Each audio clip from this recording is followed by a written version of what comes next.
Good morning. This is Class 7, and actually it's the final lecture for the Walkersville Christian Family Schools Foundation Research Class Clinic. Today I'm going to go over the questions and answers relating to evaluating your paper. And what am I going to do when I see your paper? Why is it going to bleed so much? This little criteria you'll see at the end of your grade sheet. When you turn your paper, you're supposed to have one blank sheet of paper at the end concerning that grade sheet. And I will give you percentage grade. The papers are there. You need a paper. The criteria for grading is 10% for your thesis, introduction, and conclusion. I'm going to give 10% of your grade based on the form of the paper, 25% based on the smoothness, 15% on clarity, and 40% on content. Okay, so that's all we're going to talk about today, so class is dismissed. I'm just kidding. Okay. Now I'll go over that in a little more detail. So going over those things individually, I'm going to give you about 3% of your grade based on your thesis statement. Your thesis statement is the most important leading in part of the paper. That's why it has the most actual value per effort. The thesis statement must reflect the main points of your thesis outline. That would be your Roman numeral points, okay? So when you're writing your thesis statement, which you should have today be turning in your final one, so I'll get to review it and hack at it. I must read that and recognize, okay, this student is giving me 3 or 4 main points that they're developing, and this is the direction that their paper's headed in. Your thesis statement should be a readable answer to your thesis question, okay? When you go back to your thesis question, which is on that one thesis outline page, that question is there, you know, what am I looking for? And this should be a readable answer. Not all thesis questions are created equal. Some questions are really sort of uninteresting the way you wrote them. It's not so much necessary to be interesting as long as it's clear and it gives adequate focus, but it should be a readable answer to that particular question. And then lastly here, your thesis statement. I, the teacher, must be able to see the basic goal of the paper in the thesis statement, okay? I should be able to read the thesis statement and understand, okay, I know where this paper's headed. I know what I'm going to be looking forward to, and it gives that sense of the center point glue that holds the whole paper together. Now, the introduction and conclusion are different from the thesis statement, and again, I'm receiving those assignments this morning. These are things we talked about in last class also, but in terms of grade, 7% of your final grade will be just based on your thesis, based on your introduction and conclusion. So the 3 of these together make up 10%. With respects to the introduction should touch on all your RN, means Roman numeral, okay? All your Roman numeral key points and all your capital letter subpoints.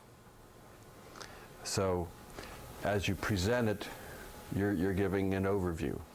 Now, if you have your thesis statement clearly focused, you know this is kind of where I'm headed, then when you do your introduction, you'll take that thesis and develop it just in a really modest level to give me an overview. It's an advanced overview of where you're headed and what you're looking to do, and therefore it's important for me to be able to quickly ascertain, okay, the thesis statement is this, which represents your capital letter points, essentially, your Roman numeral points.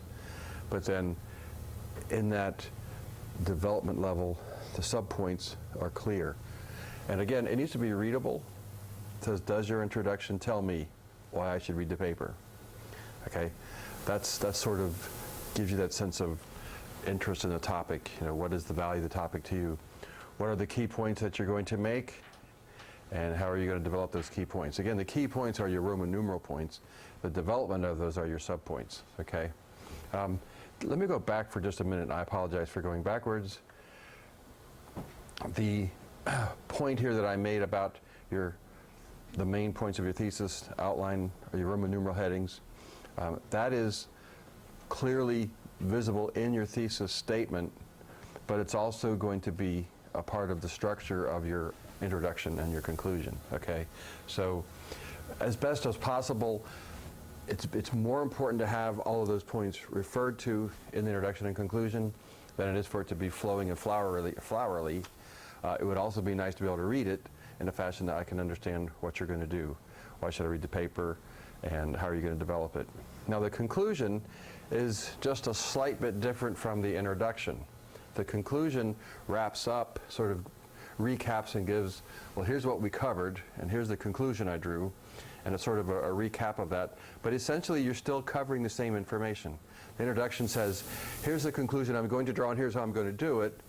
Then you give your paper, and then at the very end, you write this conclusion, and it recaps and draws that out. Tells me what you concluded, why, and how, and how you got there. So it's a summary of the Roman numeral key points and how you develop them, which is your capital letter points. I'm going to be looking for a clarity here. Did you prove your thesis? Are those key points, do I feel like you did it, and did you bring that clarity forth in your conclusion? And then demonstrate, well, how did I prove my thesis? Now, form is 10% of your grade. Now, by form, I'm meaning the visual appearance of the paper according to the requisites that have been placed upon you. I want you to understand what's real important here. Review handouts from the 5th class. This is a quick recap. We've had a whole long, lengthy class on all the details of it, and I'll be going over that with your individual grading. But some of the general reminders are, you have a cover page, table of contents, proper numbering of all the pages, proper sequence of each section and its layout of the paper, making sure that the works cited is there and the blank page at the end, etc. Make all those parts of the paper assembled in a proper fashion. And by the way, for your marginal notes here, it is in your homework assignment. Homework assignment says, at the next class, 523, I'm going to review your papers individually. That needs to be gotten to me in person by the 16th of March. It needs to be in a proper, clear report cover. We have a question. Yes? Does the works cited page, does that have a number? Like, does No. the blank page come after the works cited page? Yes. So the question was, does the works cited page have a page number? And the answer is no. And does the blank page come after the works cited page? The answer is yes. The blank page at the end is the place for me to mark up your grade, put it down, and so that's why that's last. But the works cited page is a non-numbered page as far as that goes. And the blank page is a non-numbered page too. That's correct. That's absolutely correct. Make sure that you're using the proper headings in their proper places. Again, this is from the 5th class review, but proper font, proper justification. Some headings are centered, some are left justified, some are italic, some are bold. Spacing for each level of points and subpoints. Sometimes there's that extra space between sections, sometimes there's not. Make sure you use all that proper formatting as per the class notes. And then lastly here, again, using a proper use of MLA and note referencing in the works cited list. Those are actually two things that students sometimes still struggle with. Just a reminder, I did find at least one paper recently that the modified use of the MLA, when you were doing your detailed outline, I said you don't have to put the whole thing if you don't want to. You can just put a little reference number to which one so you'll know where to go. Don't flip that into your paper, okay? Don't use your little code, Roman numeral 1, page 23. Just go ahead and capital letter or whatever. Just go ahead and use the proper citation in the MLA form at the end. Again, these are all things we've covered in class. I'm just now going over the grade sheet, how I'm going to approach reviewing and grading. Now the next area is smoothness and flow. And this answers the question, how well does your paper flow with the transition between different Roman numeral sections, the capital letters, subpoints that you're writing, and also specific individual paragraphs. Papers have to be readable. If you're a wooden writer, that's sort of what I am, I'm a wooden writer, then you have to rely more on real clarity in your titles, and you have to go out of your way and write little introductory paragraphs to your section so that when you go through it, it can be easily followed. Some of you, I've looked at your papers, and you're very readable the way you write. You have a lot of flow with a kind of a natural sense of clarity. And that's really a lot of your work. If you get a grade on your paper and you see points taken off for smoothness and flow, and then you look at somebody else's paper and say, well, look, that they don't even have the headings that I have. How come they have a better grade? Well, it lies in the fashion in which they wrote it. If a paper is readable, the section title that you're in, when you read that section, it points you right away with anticipation to what you're going to be looking for. And then as you go through the paragraphs, they're reasonably short. And each paragraph, that opening sentence grabs you with riveting attention to what this content is, and it reads right through, and it's extremely adequate. Other papers, I mean, sometimes you get a paragraph that's 5 pages long with no break at all, and you're supposed to read this and make sense out of it. And there's a lot of stuff in there, but it's not presented in a fashion of clarity. It's of smoothness and flow. So this is what I mean by smoothness and flow. Also, does the information in each section relate properly to the topic point you're making in that section? Now, that sometimes is a struggle for some topics and some students more than others, but you may have a great paragraph, it may be a great point, but it might be totally in the wrong place. Is it really demonstrating the logical development of your paper by the manner in which you put this information in there, developing sequence and what have you? And then in general, or in short, how readable is your paper? Can I sit down and read it? I'll be honest. A good term paper I can read in about 5 minutes. A bad term paper takes me longer, like an hour, hour and a half. The longer I read your paper, the shorter your grade is. It's like we have this thing called 100%, and between you and me, we're going to share that. The less I need out of it, the more I leave for you. Okay. The next area is logic and clarity. Now, in logic and clarity, it's different from smoothness and flow, but logic and clarity sometimes relies on smooth. I mean, you can't separate them sometimes in terms of how they work together. So here's some chief things to think about with respect to logic and clarity. How well or clearly does your paper make your point? That's logic and clarity. Okay, here's my point and here's how I made it. I walk away, I'm convinced. I understand what you said, and I'm convinced that you're right. That's good use of logic and clarity. Does your evidence convince me of your conclusion? Okay, it's easy. I read a student's paper the other day. Actually, it was published in a magazine. And it wasn't a paper per se, a research paper, but it was a little presentation. And I found the paper was being presented in a fashion like, here's evidence to prove a conclusion. And it was presented from a grammatical viewpoint. It had all the parts. It had the introduction, the conclusion, and the developmental process. Had a little bit of readability associated with it. But when you actually read the paper, the question they asked and the conclusion they drew had nothing to do with the content they gave. And it was like totally missed the point. And that's really bad if you say, okay, I'm going to talk about this, and I'm going to show you that this is the right things. Let's just make up something. I'm going to show you that chocolate cookies are the best things you could ever use for your heart. Okay? And then you spend all your time talking about how fun it is to eat chocolate. And then you conclude your paper saying, so I've proven that chocolate's the healthiest food for your heart there is, And it's like, you're left, yeah, everything was there, but I didn't make any sense. How does fun equal, now if in your paper you proved that having fun is the #1 thing to keep your heart healthy, and if chocolate chip cookies are the most fun thing for you, then they're healthy, that would have been a little more clear logic, but it's possible to just leap off the end of a building and think we're writing a paper when we're just jumping to our death. Okay, did you make your points with reasonable logic, or is it a stretch? And do your main points and sub-points build towards the conclusion in a systematic fashion? When your paper has logic and clarity to it, you build anticipation and the sense of, okay, we've covered that one, now we've covered that one, and you draw your reader in, and it allows you to get quickly to the end of the paper with a sense of believability. And the last point here is believability. Is your paper believable and authoritative? And again, that's within the context of your paper.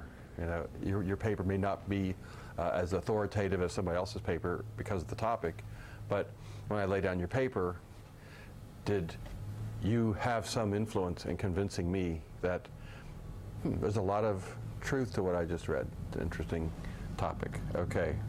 Now, the largest amount of your paper is 40% for content. And I always think, this is hard. You labor this whole year on all this research, and you're only going to get a 40%. I mean, if you put all your research out there and get it clearly in the paper, you'll get 40%.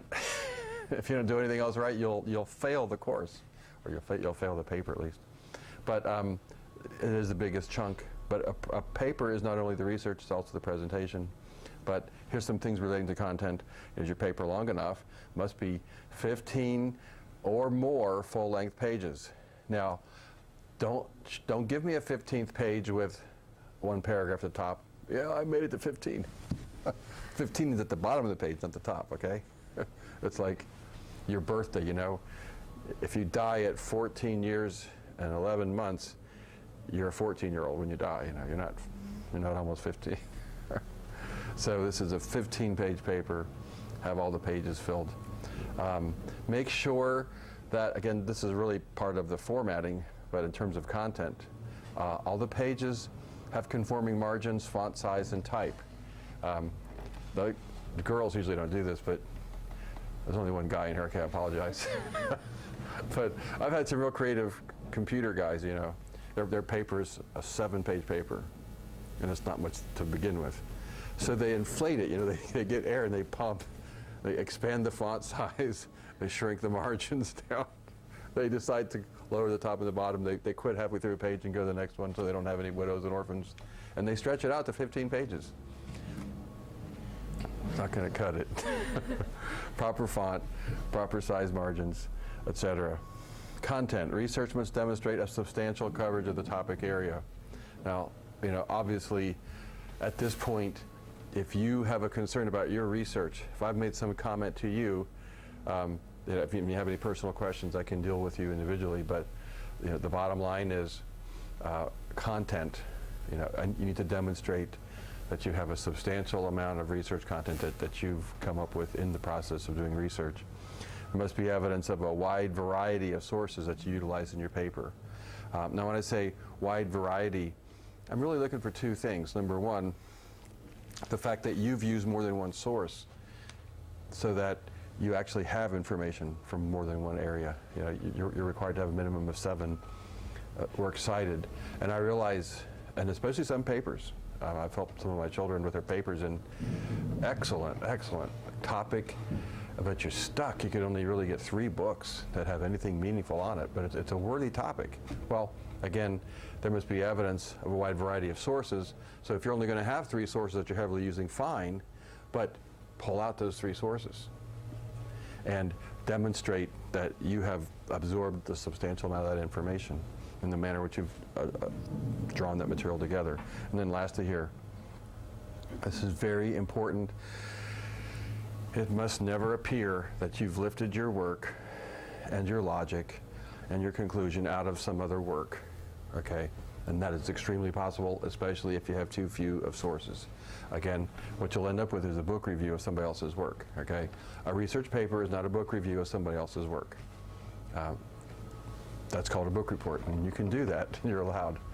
But that's not what the research paper is. So when I read your paper, if it really reads well, I immediately start asking, well, does this student like lifting this whole logic right out of somebody else's work and just putting it down as theirs? From a legal standpoint, when you get to college especially, institutions that have a high standard for character, if you write a paper and you lift information and put it down and you're really basically copying somebody else's work, you're thinking, well, I'm rewording it into my own words. No. Now, if you're relying on that other work's logic, the whole conclusion, here's where they're going, so that you're basically lifting their conclusion and putting it on your paper, and that's your paper, that's plagiarism. That is not a research paper. It's a book report on somebody else's work. So it must not appear. And it does appear, and it gets difficult. It's hard on me at the end of a long class, and I realize this student really doesn't have a clue.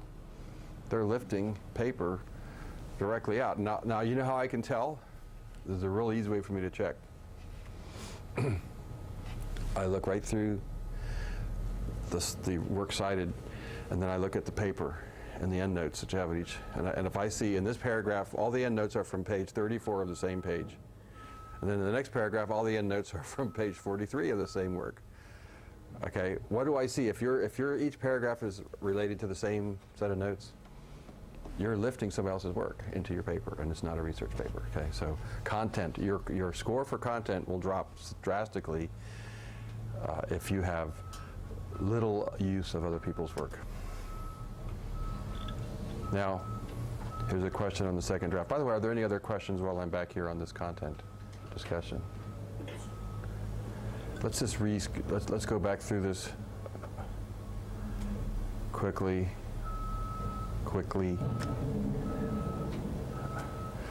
Okay. Real quick recap. Here's the criteria for grading. Whoops. Here's the criteria for grading. We're going to have this little grade sheet on the back of your paper. I'm going to have scores. Your thesis, introduction and conclusion, be 10% of your paper. The form will be 10%. Smoothness is 25%. Clarity is 15, content is 40, that equals 100%. The thesis statement covers the main, simple stated answer to your thesis question, covering all of your Roman numeral points. Introduction and conclusion, again, front and end recaps of the paper. What am I going to talk about and how am I going to prove it? What did I talk about and how did I prove it? Form. Having the paper in the proper form as we've required in the class with all the aspects of structure, style, fonts, etc. 10%. Smoothness and flow. Is your paper readable in a fashion that I can get your point easily out of it? Logic and clarity. Do the points that you make, are they logical, meaningful points? Do they actually substantively support, improve, and accomplish your thesis question and your thesis statement? Content. Did you do a worthy amount of research? In that research, did you actually satisfy the content question of you substantively covered the topic and issue, and you made it evident that in that topic area you had a reasonable amount of information that you drew your conclusion from. Okay, so when I get around to getting this paper from you, okay, I'm going to receive from you, date on the calendar here for this class, March 23rd.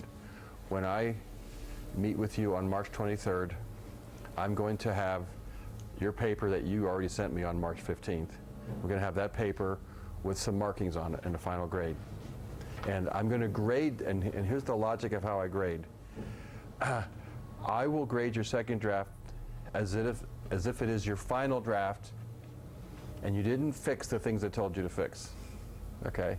So this grade is artificially very steep, okay? It's a very hard grade because I want to point out every flaw in your paper that I see, and I want you to fix it. And it's not an option. Well, you can fix this if you want to. If I'm pointing it out and I'm taking points off, you're going to have those points taken off unless you fix it. I will show you a pattern of need, and I'll discuss it with you. I will not grade every page of your paper, okay? Once I get going in your paper and I can see who you are in your patterns, I point them out on the first several pages and I take off the final set of points, but I expect you to complete the whole paper. In other words, if you turn in your final paper, well, you only graded the first 3 pages, so I left the other 15 or 12 pages the same. Well, I want you to take the corrections all the way through the whole paper. Third point here, your final draft will be compared to your second draft, so please turn in the second draft with the final draft. Now that's a note really for a little bit for the future, but save the second draft. And here's why. When I get your final draft, do you know what I can't do? I can't remember what your other paper looked like. And you know what I will do? I'll look at it brand new and start grading it all over. And I'll take points off for stuff maybe I overlooked or didn't notice. So what I want to do is I want your final paper to be graded on the merits of the improvements over the second draft. And if the teacher missed a few things that I would have noticed and had your paper been in better form, I'm not going to keep beating you down, okay? I'm going to say, here's what I want you to improve. You improve it, I'll give you back those points. So it's pretty hard to get a good grade on the second draft, although some people have. It's usually, your grade will usually range somewhere between 35 and 57. That's about most of the grades go. If you get a little bit over that, just because I've been grading your paper a little long and you've already made a lot of your improvements. But if you make the required changes, then your grade will improve. Okay, that's a guarantee. But if you don't, turn me back your second paper. I will grade it more from a blind perspective. Final tips here for checking your paper. Grammar check your paper yourself, best that you can, and then give it to someone else to do. Here's one thought, especially when you're talking about smoothness and your clarity. Read your paper aloud and record it. And then play the recording back and read your paper. Okay, does it make sense to you? And then maybe you can get somebody else to join in with you. Somebody else might want to do this with you. Does your paper really communicate what you thought it was saying? Having someone else proofing it like your parents with this in mind is a help. Proofing never hurts anyone. Now, in terms of spell checking, I will take off points on the final draft, even if I didn't catch on the first draft, if I find words used wrong. The problem with spell checking is this. English language has similar kinds of words that are spelled differently and mean different things. And when you enter the wrong spelling for the correct word, and then the computer makes a suggestion, are you trying to spell this? You say, oh yeah, that's what I want. And you hit click. And so you put in a word that doesn't mean anything at all to what you're talking about.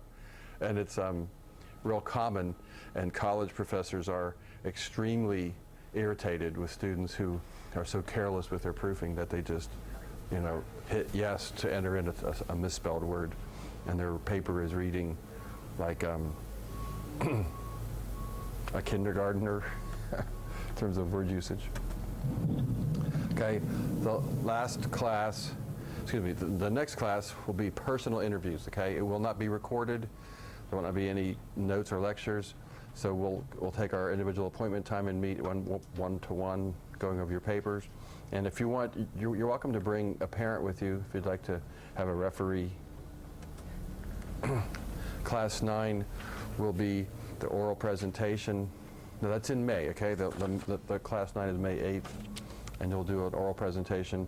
But this is the only chance I have to prepare you for that, okay? So here's your warning. Your oral presentations will tell the class about your paper in a short talk without your paper. In other words, you're not going to bring your paper up and read it to us. However, you may use your thesis outline and speak from that. You're also going to answer the question, what you learned from doing your research paper, specifically things you liked or disliked. And I think that's the end of the lecture today. So we're done a little bit ahead of time. So do 1 week before the next meeting, which actually is on the calendar. 1 week in this case is March 15th. In my hand, on March 15th, I want your second draft, which is complete, thorough paper in a cover, in a report cover, and it's in my hand. And you can mail it to the Thurman office. There's the address, and mark on the front of it, important research paper enclosed. You might want to put attention to Mr. Cox. So they'll, yes, put attention to Mr. Cox on there, so they'll get it to me instead of sitting it in the pile of research papers that are going to be looked at on April 8th or something. Doesn't get there. Does anyone have any questions?